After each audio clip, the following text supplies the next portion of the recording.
विद्यार्थिनींनो, आपण आज मराठीच्या पाठ्यपुस्तकातील 7वा पाठ अण्णाभाऊंची भेट हा अभ्यासणार आहोत. या पाठाचे लेखक आहेत विठ्ठल उमप. हे प्रसिद्ध लोकशाहीर होते आणि लोककलाकार होते. त्याचप्रमाणे ते भारतरत्न डॉक्टर बाबासाहेब आंबेडकर यांच्या विचारांचे निष्ठावंत पुरस्कर्ते होते. फुबाई फू या आत्मचरित्रातून हा पाठ घेतलेला आहे. शाहीर उमप यांनी प्रस्तुत पाठामध्ये अण्णाभाऊ साठे यांचे शब्दचित्र रेखाटले आहे. अण्णाभाऊ साठे हे लोकप्रिय शाहीर आणि प्रसिद्ध कादंबरीकार होते. आपल्या साहित्यातून त्यांनी दीनदुबळे, दलित पीडित जनतेच्या वास्तव जीवनाचे अत्यंत प्रत्ययकारक चित्रण केले आहे. तर आपण पाठ बघूया, अण्णाभाऊंची भेट. माझे आकाशवाणीवरील कार्यक्रम फारच गाजत होते. ते अण्णाभाऊ साठेंनी बऱ्याचदा ऐकले. एकदा अण्णाभाऊ साठे यांनी मला चिरानगरात येऊन भेटा असा भिकाजी तूप सौंदर या माझ्या मित्राकडे निरोप पाठवला. मला अत्यानंद झाला. एवढ्या मोठ्या माणसानं मला भेटायला बोलावलं म्हणजे काहीतरी शाहिरी कार्यक्रम असावा. दुसऱ्या सायंकाळी 4च्या सुमारास चिरागनगरीची खाच खळग्यांची ओबडधोबड वाट तुडवत अण्णांचं घर विचारत एका झोपड्यापाशी आलो. तर लेखक विठ्ठल उमप यांनी या पाठामध्ये त्यांचा एक अनुभव सांगितलेला आहे. विठ्ठल उमप हे आकाशवाणीवर कार्यक्रम करायचे. त्यांचे कार्यक्रम फार गाजत होते. अशाच एकदा अण्णाभाऊ साठेंनी त्यांना ऐकलं आणि त्यांनी अण्णाभाऊ साठेंनी विठ्ठल उमप यांना चिरागनगरात येऊन भेटा असा निरोप पाठवला भिकाजी तूप सौंदर या मित्रांकडे. आणि अण्णाभाऊ साठेंकडनं असा निरोप आल्यावर लेखकांना अत्यानंद झाला. अत्यानंद होणे म्हणजे अतिशय आनंद होणे. एवढ्या मोठ्या माणसानं मला भेटायला बोलावलं म्हणजे काहीतरी शाहिरी कार्यक्रम असावा. लेखकांना वाटलं की अण्णाभाऊ साठेंनी आपल्याला बोलावलेलं आहे म्हणजे नक्कीच शाहिरी कार्यक्रम असेल. कारण अण्णाभाऊ साठे हे लोकप्रिय शाहीर आणि प्रसिद्ध कादंबरीकार होते. शाहिरीचा एखादा कार्यक्रम असावा म्हणून आपल्याला बोलावणं आलेलं आहे असं लेखकांना वाटलं. दुसऱ्या सायंकाळी 4च्या सुमारास चिरागनगरीची खाच खळग्यांची ओबडधोबड वाट तुडवत, वाट म्हणजे रस्ता, तर चिरागनगरीला जिथे अण्णाभाऊ साठे राहायचे त्या चिरागनगरीचा रस्ता कसा होता? खाच खळग्यांनी भरलेला, ओबडधोबड असा रस्ता तुडवत लेखक अण्णांचं घर विचारत एका झोपड्यापाशी आले. त्या झोपड्याच्या दारात वलानीला बाळवती सुक्कत घालत असलेल्या बाईला अण्णाभाऊ साठेंचं घर कोणतं म्हणून विचारलं. तिथे एक स्त्री उभी होती. त्या स्त्रीला लेखकांनी विचारलं. ती स्त्री काय करत होती? तर ती झोपड्याच्या दारामध्ये वलानीला बाळवती सुक्कत घालत असलेल्या बाईला, म्हणजे ती बाई काय करत होती, स्त्री काय करत होती? वलानीला म्हणजे कपडे वाळत घालण्याच्या दोरीवर, बाळवती म्हणजे नुकत्याच जन्मलेल्या बाळाला गुंडाळून ठेवण्याचे जे कपडे असतात, बाळाचे जे वस्त्र असतात ते ती वाळत घालत होती. आणि मग या झोपड्यापाशी पोहोचल्यावर लेखकांनी विठ्ठल उमपांनी त्या स्त्रीला विचारलं, अण्णाभाऊ साठेंचं घर कोणतं? तर ती म्हणाली, ही बघा डाव्या अंगानं असंच मोहर जावा, तिथं चहावाल्याचं हाटील हाय, अंगठेच्याच मोहरल्या अंगाला विचारा, तिथंच जयवंताबाई राहतीया. आणि मग ती स्त्री म्हणाली की हे बघा डाव्या अंगानं असंच मोहर जावा, डाव्या अंगानं म्हणजे डाव्या बाजूने जा, मोहर जा म्हणजे समोर समोर जा, तिथं चहावाल्याचं हॉटेल हाय, चहावाल्याचं म्हणजे चहावाल्याचं हॉटेल आहे, हाय म्हणजे आहे, आणि त्याच्याच मोहरल्या त्याच्या समोर तिथल्या मोहरल्या अंगाला विचारा, तिथे समोर जाऊन तुम्ही विचारा, तिथं जयवंताबाई राहते या, तिथे जयवंताबाई राहतात. आणि मग चौकशी करीत ते तिथपर्यंत गेले. मी म्हणालो, अहो ताई, मी अण्णाभाऊ साठेंचं घर विचारतोय. मग लेखकांना वाटलं की ही तिथे काय सांगत आहे त्या जयवंतबाई वगैरे म्हणून. तर लेखक तिला म्हणाले, मला अण्णाभाऊ साठेंचं घर पाहिजे आहे. तर ती स्त्री म्हणाली, अव मग मी तेच की सांगतीया. अहो मी तेच तर सांगत आहे म्हणजे सांगत आहे. मी तुम्हाला तेच सांगत आहे. मी तुम्हाला अण्णाभाऊ साठेंचंच घर सांगत आहे. अव जयवंतबाई आहे ना, ती अण्णांची मालकीण आहे. जयवंतबाई कोण आहे? अण्णांची मालकीण म्हणजे ती अण्णांची पत्नी आहे. जावा कडकडनं, असंच एका बाजूबाजूने जा. चिराग नगरातील ही वाट सदान कदा चिखला पाण्यात लोळत पडली या, कडकडनच जावा. तर त्या चिराग नगरीच्या वाटेचं म्हणजे रस्त्याचं वर्णन कसं केलेलं आहे? ती सदान कदा कशी असते? चिखलाने भरलेली असते. तिथे नेहमी चिखल असतो, असं ती स्त्री सांगत आहे. तर अशा प्रकारे या स्त्रीने लेखकांना अण्णाभाऊ साठेंकडे कसं जायचं हा रस्ता सांगितला. मी पुढे नेमका चहाच्या हॉटेलाजवळ जाऊन त्या चहावाल्याला विचारलं, अण्णाभाऊ साठेंचं घर कोणतं? आणि मग लेखक तिथे चहावाल्याजवळ गेले, हॉटेलात गेले. तिथे चहावाल्याला विचारलं की अण्णाभाऊ साठेंचं घर कोणतं आहे? वो क्या वो 5वा झोपडा है ना, वहा चढणार रहते है. आणि मग त्या हॉटेलवाल्यानं सांगितलं की तिथे 5वं झोपडं आहे, जी 5वी झोपडी आहे ते अण्णाभाऊ साठेंची आहे. त्यानं दुरून घर दाखवलं. मी झोपड्याच्या दारात जाऊन पोहोचलो. दारातून अण्णाभाऊंना हाक मारली. 4.5 फूट उंचीची माझ्यासारखीच काळी सावळी मूर्ती घामेजलेल्या अंगानच बाहेर आली. अण्णाभाऊंना मी प्रथमच पाहत होतो. त्यांनी मला ओळखलं. तुम्ही विठ्ठल उमप शाहीर ना? मी होय म्हणालो. या, असं म्हणून मला त्यांच्या झोपडीत नेलं. तर लेखक त्या अण्णाभाऊंच्या झोपडीपाशी गेले आणि त्यांनी दारातूनच अण्णाभाऊंना हाक मारली. अण्णाभाऊंना हाक मारल्यावर 4.5 फूट उंचीची, आता हे अण्णाभाऊंचं वर्णन आहे, ते 4.5 फूट उंच आणि त्यांच्या लेखकांसारखेच काळे सावळे होते. काळी सावळी मूर्ती घामेजलेल्या अंगानच बाहेर आली. 4.5 फूट उंचीचे काळे सावळे अण्णाभाऊ झोपडीतून बाहेर आले. अण्णाभाऊंना लेखक हे प्रथमच म्हणजे पहिल्यांदाच पाहत होते. त्यांनी मला ओळखलं. तुम्ही विठ्ठल उमप शाहीर ना? आणि विठ्ठल उमपांना अण्णाभाऊंनी ओळखलं आणि त्यांनी विचारलं की तुम्ही विठ्ठल उमप आहात ना? लेखक हो म्हणाले. या, असं म्हणून त्यांनी त्यांच्या झोपडीत लेखकांना नेलं. अण्णांनी मला मोडक्या बाजावर बसायला सांगितलं. आता झोपडीत गेल्यावर प्रथम काय दिसलं लेखकांना? मोडकी बाज. बाज म्हणजे खाट. मोडक्या बाजेवर बसायला सांगितलं. अण्णांनी आपलं मळकं गंजी फ्राक म्हणजे बनियन घातलं आणि आम्ही बाहेर आलो. मला अण्णाभाऊंचं घर दाखवलं. त्याच चहावाल्याच्या हॉटेलात अण्णांनी चहा दिला आणि मग अण्णाभाऊ आणि लेखक बाहेर आले. ज्या हॉटेलवाल्यानं अण्णाभाऊंचं घर दाखवलेलं होतं त्याच हॉटेलात अण्णाभाऊ विठ्ठल उमपांना म्हणजे लेखकांना घेऊन गेले. त्याने तिथे चहा घेतला. तिथेच त्यांनी शाहीर तुम्ही केव्हापासून गाता वगैरे चौकशी केली आणि तुम्ही कधीपासून गाता वगैरे चौकशी सुरू झाली. मी मोकळेपणाने पण लाजत बुजत सारं काही सांगून टाकलं. लेखकांनी मोकळेपणाने थोडंसं लाजत सगळं सत्य सांगितलं. ऐकून त्यांना खूप बरं वाटलं. आम्ही चहा घेतला. अण्णा म्हणाले, तुम्ही फार चांगलं गाता.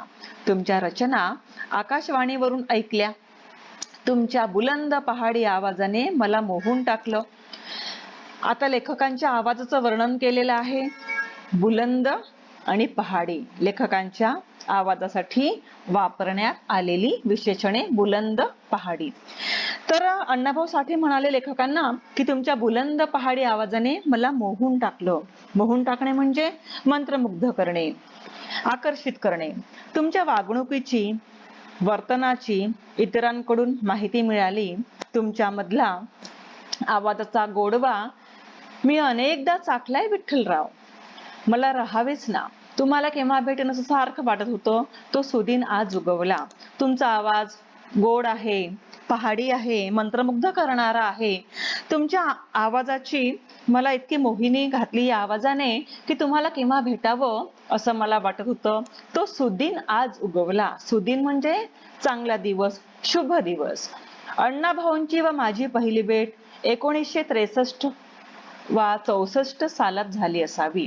लेखकांना निश्चित आठवत नाही की ते 1964 वर्ष होतं की 63 होतं.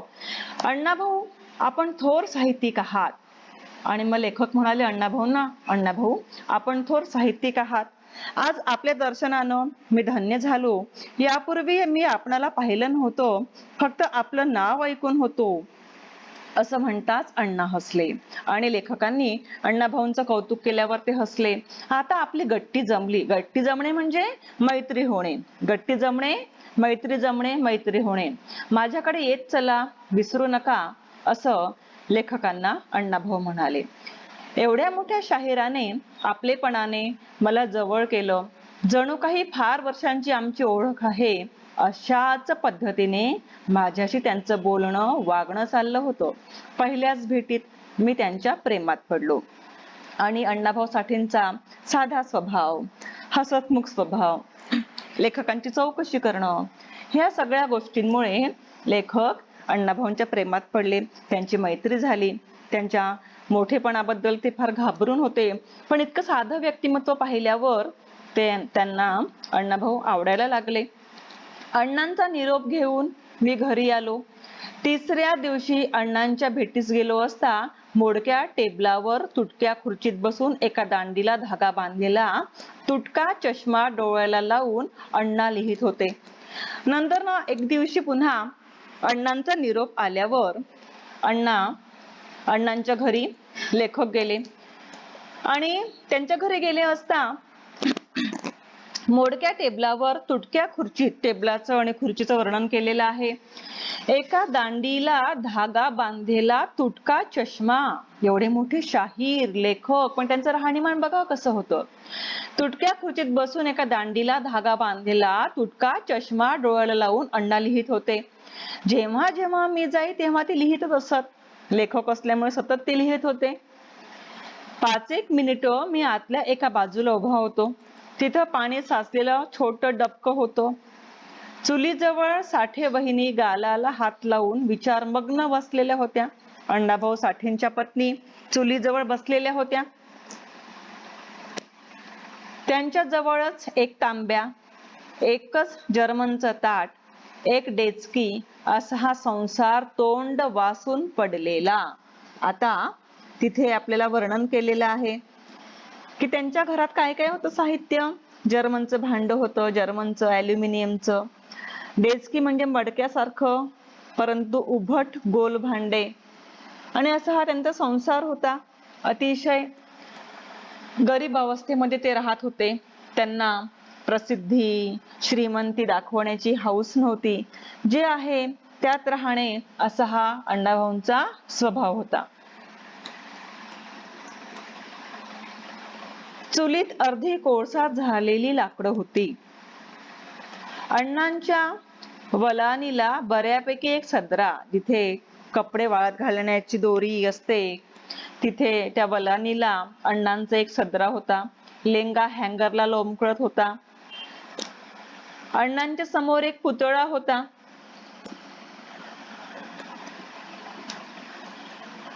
तो गॉर्कीचाच असावा, कारण मी खूप जणांकडून ऐकलं होतं की अण्णा गॉर्कीला गुरु मानतात. तर गॉर्की हे कोण आहेत? ते एक रशियन लेखक आहेत. गॉर्की हे एक रशियन लेखक. या गॉर्कीला अण्णाभाऊ साठे मानत होते. ते त्यांचा आदर्श होते. या लेखकांची पुस्तकं वाचणं, त्या पुस्तकांचा अभ्यास करणं लेखकांना, अण्णाभाऊंना खूप आवडत होतं. आणि म्हणूनच अण्णांच्या समोर गॉर्कींचा पुतळा होता. हे दृश्य पाहत असताना एकाएकी मजकडे अण्णांनी पाहिलं. केव्हा आलात विचारलं. आणि ती लिहत असतानाच एकदम अण्णाभाऊंचं लक्ष लेखकांकडे गेलं आणि तुम्ही कधी आलात विचारलं. नुकताच आलो असं लेखकांनी सांगितलं. मी चिराग नगरात गेलो नाही तर अण्णा प्रेमानं रागवत. अण्णांना माझ्या विना करमत नसे व मलाही गमत नसे. गमत नसे म्हणजे करमत नव्हतं, मन लागत नव्हतं. आणि मग लेखक वरचेवर अण्णाभाऊंकडे चिराग नगरात जायला लागले. अण्णांना जर ते भेटले नाही तर लेखकांना करमत नव्हतं. त्यांचा हळूहळू घरोबा वाढला, त्यांची मैत्री झाली, कौटुंबिक जिव्हाळ्याचं नातं निर्माण झालं. अण्णाभाऊंमध्ये आणि लेखकांमध्ये प्रेमाचं, जिव्हाळ्याचं, कौटुंबिक नातं निर्माण झालं. एकदा अण्णांना विचारून त्यांची वही चाळली. त्या 80 पानी वहीत कुठलंही वाक्य वा कुठलीही ओळ अण्णांनी खोडल्याचं मला दिसलं नाही. एकदा अण्णांकडे बसले असता लेखकाने त्यांची वही चाळली. त्या वहीला 80 पानं होते. त्या पानांमध्ये कुठलंही वाक्य खोडलेलं किंवा अस्पष्ट असं त्यांना दिसलं नाही. कुठली ओळ, कुठलंही वाक्य खोडलेलं नव्हतं. अतिशय सुंदर सगळं लिखाण होतं. एकदा कुठले 2 प्रकाशक आले. त्यांनी अण्णांच्या 80 पानी 2 वह्या घेतल्या. माझ्या समक्ष एक ट्रान्झिस्टर अण्णाला देऊन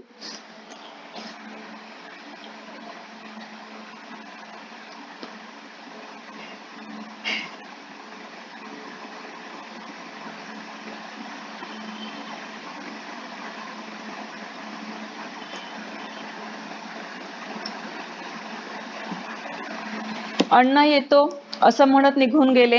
प्रकाशक आले होते. त्यांनी अण्णांची ती वही घेतली आणि ती वही घेऊन ते प्रकाशक ट्रान्झिस्टर देऊन तिथून निघून गेले. अण्णांच्या कथेचं मानधन केवळ एक ट्रान्झिस्टर? मी विचार करतच राहिलो. लेखकांना वाटलं की एवढं इतकं सुंदर लेखकांनी लिखाण केलेलं आहे आणि त्या प्रकाशकाने, प्रकाशक म्हणजे कोण तर लेखकांकडून कथा घेऊन, साहित्य घेऊन जे प्रकाशित करतात, छापतात ते प्रकाशक. आणि लेखकांना विचारच पडला की त्यांचं मानधन म्हणजे ते किती कमी पैसे घेतात आहे. ते काहीच पैसे घेऊन नाही राहिले, ते फक्त एक ट्रान्झिस्टर त्यांनी घेतलेला आहे. कधी कधी अण्णाही माझ्या घरी येत. असेच एकदा माझ्या घरी अण्णा जेवायला आले होते. जेवण उरकल्यावर आम्ही गप्पा करत होतो. माझ्या पत्नीला म्हणाले, बाय, मी जर जगलो वाचलोच तर माझ्या विठ्ठलाला मी रशियाला घेऊन जाईन. आणि एकदा असेच लेखक अण्णाभाऊंकडे गेले होते. जेवण केलं. जेवण उरकल्यावर ते आपल्या पत्नीला म्हणाले, ते विठ्ठलुमपांच्या पत्नीला म्हणाले, अण्णाभाऊ विठ्ठलुमपांकडे आलेले होते, लेखकांकडे आलेले होते. लेखकांकडे जेवण केल्यावर ते लेखकांच्या पत्नीला म्हणाले की बाय, मी जर जगलो वाचलोच तर मी माझ्या विठ्ठलाला रशियाला घेऊन जाईल. मी जर जगलो तर मी काय करेल की या विठ्ठलाला रशियाला घेऊन जाईल. अण्णांचं बोलणं मध्येच थांबवून मी म्हणालो, अण्णा, मॉस्को शहरात आपल्या कादंबऱ्यांचं तिथल्या भाषेत अनुवाद झालेत असं मी ऐकलंय. अण्णा होय म्हणाले. आणि मग रशियाचा उल्लेख आल्यावर लेखक म्हणाले अण्णांना की मी असं ऐकलं आहे की तुमच्या कादंबऱ्यांचं मॉस्कोमध्ये तिथल्या भाषेमध्ये अनुवाद झालेत, भाषांतर झालेले आहे त्या भाषांमध्ये. अण्णा मॉस्कोमध्ये आपल्या कादंबऱ्यांच्या अनुवादांचे अमाप असं मानधन तिथल्या बँकेत आहे असंही म्हणतात. आणि मग लेखक म्हणाले अण्णांना की तुम्ही तुमच्या कादंबऱ्यांचं जे अनुवाद झालेले आहेत त्या भाषेमध्ये त्यांचं भाषांतर झालेलं आहे आणि त्या भाषेतल्या भाषांतरांमुळे तुम्हाला भरपूर मानधन मिळालं आहे, पैसा मिळालेला आहे आणि तो पैसा मॉस्कोतल्या बँकेमध्ये जमा आहे. आलिशान बंगला बांधा, त्यात डायनिंग टेबल, कोच, बेडरूम, पुस्तकांची कपाट, सगळं सगळं थाटामाटाचं करता येईल. आणि अण्णा, तुम्हाला लिहायला सुरेख टेबल, त्यावर टेबल लॅम्प, लिहायला उत्तम लेखण्या असा सरंजाम असल्यावर तुम्ही जे लिहिता त्याहूनही तुमचं लिखाण सरस होईल. आणि मग ते म्हणाले, लेखक म्हणाले अण्णांना की अण्णा, तुम्ही ते मानधन स्वीकारा आणि त्या पैशातून तुम्ही आलिशान बंगला बांधा, डायनिंग टेबल, कोच, बेडरूम, पुस्तकांची कपाट सगळं सगळं तुम्हाला घेता येईल. तुम्ही लिहायला सुरेख टेबल घ्या, त्यावर टेबल लॅम्प ठेवा आणि लिहायला उत्तम लेखण्या घ्या, असं सगळा सरंजाम थाटमाट तुम्ही इथे निर्माण करा. अण्णा हसतच म्हणाले, विठ्ठला, बंगला, मोटर, बागबगीचा, रुबाबदार कपडे, लिखाण करण्यासाठी वेगळी खोली, खोलीत फुलदाणी, टेबल, आराम खुर्ची या सर्व साधनांचा मला मोह नाही. अरे विठ्ठला, नवीन बंगला, मोटर, बागबगीचा, रुबाबदार कपडे, लिखाण करण्यासाठी वेगळी खोली, उत्तम साहित्य, खोलीत फुलदाणी, टेबल, आराम खुर्ची या साधनांचा मला मोह नाही रे, मला आवड नाही. अरे झोपडीत दीनदलितांची, दीनदलित म्हणजे गोरगरीब, दीन म्हणजे गरीब, दीन दलितांची, बघा हा दीर्घ दीन आहे, दी दीर्घ आहे म्हणजे दलित, गरीब, आणि ह्रस्व दिन, लहान दी असेल तर तो दिन म्हणजे दिवस. दीनदलितांची दुःख मला अनुभवायला मिळतात, लेखक म्हणतात. अण्णाभाऊ साठेंना लेखक म्हणाले. तर इथे जेव्हा लेखक म्हणतात की हे घ्या, ते घ्या, बंगला बांधा, गाडी घ्या, तेव्हा अण्णाभाऊ साठे म्हणाले की मला या सर्वांचा हव्यास नाही, मला आवड नाही. मी इथे राहून गोरगरिबांच्या दुःखांचा अनुभव घेतोय. गोरगरीब ज्याप्रमाणे जगतात ते जीवन मी जवळून बघतो आहे. गोरगरिबांची पोटतिडकीची भाषा, त्यांचं जीवनमान, तिथली वास्तवता मी झोपडीत राहूनच शिकू शकेन, लिहू शकेन. बंगल्यात मला एक अक्षरही सुचणार नाही. बंगल्यात ओढून ताणून काल्पनिक लिखाण होईल. झोपडीत उपाशी पोट कशी जगतात, पावसाळ्यात झोपडं गळतं तेव्हा त्या पाण्याखाली टेचकी भगुल, भगुल म्हणजे भांड, रुंद तोंडाचे गोल भांडे, परात कशी लावली जाते. थंडीच्या महिन्यात दीनदुबळ्यांना थंडीत कुडकुडत बसावं लागतं. इथं दुःखाला झेलत जगणारी माणसं, त्यांची पालं, त्यांच्या हाणामाऱ्या, पाळलं म्हणजे ते राहायला जे झोपडं बांधतात तात्पुरतं ते पाल, त्यांच्या हाणामाऱ्या, त्यांच्यातली आपसातली भांडणं, विठ्ठल काय सांगू. अरे वास्तवानं ओतप्रोत भरलेल्या या दुबळ्या जगात सत्य साहित्य मला बंगल्यात बसून लिहिता येणार नाही. गोरगरिबांचं जे जीवन आहे, जी वास्तवता आहे, वास्तविकता आहे, ही वास्तविकता मला इथेच बघून, इथेच राहून अनुभवता येईल. हे मला त्या बंगल्यात राहून लिहिता येणार नाही. माझ्या कादंबऱ्यांचं मानधन मास्कोतच राहू दे, त्या संपत्तीनं मी बिघडून जाईन. मला संपत्ती नको आहे, त्या संपत्तीनं मी बिघडून जाईन, गरिबीला विसरून जाईन, सत्य लिखाणाला पारखा होईल, म्हणून मला ते मानधन नको, असं अण्णाभाऊ लेखकांना म्हणाले. आणि अशा प्रकारे अण्णाभाऊंचा साधेपणा, त्यांच्या विचारांचं महत्व, गोर गरिबांबद्दलची त्यांची पोटतिडकी, गोरगरिबांच्या दुःखांबद्दल त्यांना वाटणारी कणव, हे सगळे गुण आपल्याला अण्णाभाऊंचे या पाठामध्ये अभ्यासायला मिळतात. यानंतर विद्यार्थिनींनो, आपण आता प्रश्न क्रमांक 1 बघूया. नातेसंबंध लिहा. विठ्ठल उमप आणि भिकाजी तुपसौंदर. तर विठ्ठल उमप आणि भिकाजी तुपसौंदर्याचं नातं आहे. विठ्ठल उमप आणि भिकाजी हे कोण आहेत? मित्र आहेत. जयवंताबाई अण्णाभाऊ साठे, जयवंताबाई पत्नी आणि अण्णाभाऊ साठे पती. अण्णाभाऊ आणि गॉर्की, अण्णाभाऊ म्हणजे प्रसिद्ध त्यांचे, अण्णाभाऊ हे झाले शिष्य आणि गॉर्की हे त्यांचे आदर्श. नंतर अण्णाभाऊ साठे यांचे व्यक्तिमत्व विशेष आकृत्या पूर्ण करा. तर अण्णाभाऊ साठे यांचे व्यक्तिमत्व विशेष लिहिताना लिहायचं की ते 4.5 फूट उंचीचे, काळे सावळे, आपले मळके गंजी फ्रॉक अंगात घालणारे. नंतर व्यक्तिमत्व विशेषात हे लिहायचं. नंतर झोपडीतली वास्तव काय आहे, की झोपडी कशी होती, तिथे काय काय होतं, छोटीशी झोपडी, आणि या झोपडीमध्ये ते भांडे कसे होते, ते कसे राहायचे, हे सगळं लिहायचंय तुम्हाला. झोपडीमध्ये अण्णाभाऊंच्या लेखकांनी काय काय पाहिलं आहे हे तुम्हाला लिहून घ्यायचं आहे. नंतर एका शब्दात उत्तरे लिहून चौकट पूर्ण करा. अण्णाभाऊ साठे यांचे राहण्याचे ठिकाण काय आहे? चिराग नगर. विठ्ठल उमप यांच्या समोर अण्णाभाऊंना मिळालेले कथेचे मानधन काय होतं? ट्रान्झिस्टर. अण्णांच्या कादंबऱ्या अनुवादित झालेले ते शहर मॉस्को. प्रश्न 4, उत्तरे लिहा. अण्णाभाऊंच्या राहणीमानाचे वर्णन तुमच्या शब्दात करा, ते तुम्हाला लिहायचं आहे की प्रस्तुत पाठामध्ये विठ्ठल उमप यांनी अण्णाभाऊंच्या राहणीमानाचे वर्णन केलेले आहे. ते कसे होते, कसे राहत, त्यांच्या झोपडीमध्ये काय काय होतं. नंतर दुसरा प्रश्न आहे अण्णाभाऊंसाठी असलेल्या सुदिनाचे महत्व तुमच्या शब्दात लिहा. आणि तो सुदिन कोणता? ज्या दिवशी विठ्ठल उमप लेखकांना जाऊन भेटतात तो सुदिन. प्रस्तुत पाठाच्या आधारे विठ्ठल उमप यांचे शब्दचित्र रेखाटा. की विठ्ठल उमप हे थोर लेखक, साहित्यिक, शाहीर होते आणि त्यांना अण्णाभाऊंबद्दल किती जिव्हाळा होता हे सगळं तुम्हाला, त्यांचा स्वभाव, त्यांचा राहणीमान, त्यांना लेखकांबद्दल कशी, लेखकांना म्हणजे विठ्ठल उमपांना अण्णाभाऊंबद्दल कशी ओढ होती, ते त्यांना कसे भेटायचे सगळं तुम्हाला लिहायचं आहे. प्रश्न चौथा ई, त्याच्यातला ई आहे प्रस्तुत पाठात विठ्ठल उमप यांनी रेखाटलेले अण्णांचे शब्दचित्र वाचून तुमच्या मनात अण्णांविषयी कोणते विचार आले ते लिहा. तुम्हाला लिहायचं आहे अण्णांविषयीचे विचार.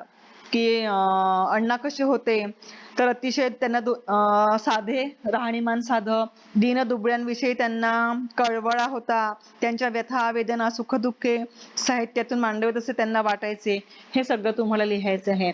विद्यार्थिनींनो, या प्रश्नांची उत्तरे लिहा आणि उत्तरे लिहून मला तुमच्या वह्यांचे फोटो पाठवायचे आहे. उत्तरांचे फोटो.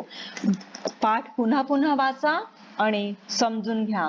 मी सांगितलेला हा जो पाठाचं हे सगळं विश्लेषण आहे हे सगळं समजून घ्या आणि पाठ पुन्हा पुन्हा वाचून याचा अभ्यास करा.